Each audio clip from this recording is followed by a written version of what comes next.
תודה. עכשיו לרעש בנפאל. אם כן, כפי שפתחנו, בנפאל ממשיכים לספור את הנספים. לפי הערכות מדובר כבר ב-5,000 בני אדם, מספר לא סופי.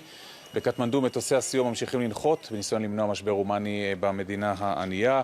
בינתיים כאן בישראל נחת בצהריים מטוס של חברת אל על שהמריא מקטמנדו, בו יותר מ-200 ישראלים, בהם 12 ילודים ושני פגים.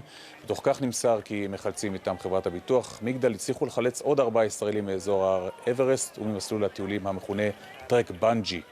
עכשיו אנחנו רוצים לשמוע מקטמנדו את דיווחו של שליחנו דודי ניסים. ערב טוב לכם מקטמנדו, בירת נפאל. 3 ימים מאז הכתה כאן רעידת האדמה.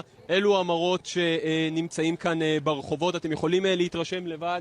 אנשים שמגיעים לתחנת חלוקה על מנת להביא מים זורמים הביתה. תשתיות המים, כמו שסיפרנו לכם, קרסו, כך גם תשתיות החשמל.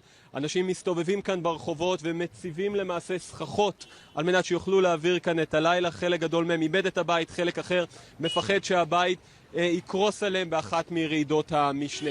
מספר ההרוגים כאן בנפאל מתקרב כבר ל-5,000 הרוגים, אבל הערכות הן שהמספר הזה עלול להכפיל את עצמו.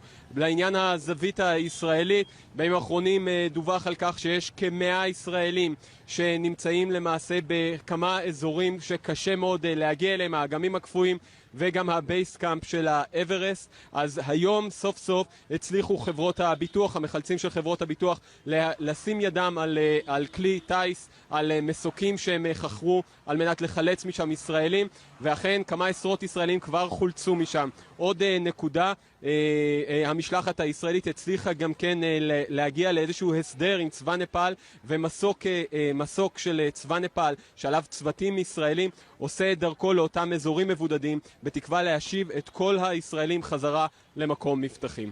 עד כאן דודי ניסים, חדשות הערוץ הראשון, קטמנדו, נפאל. כן.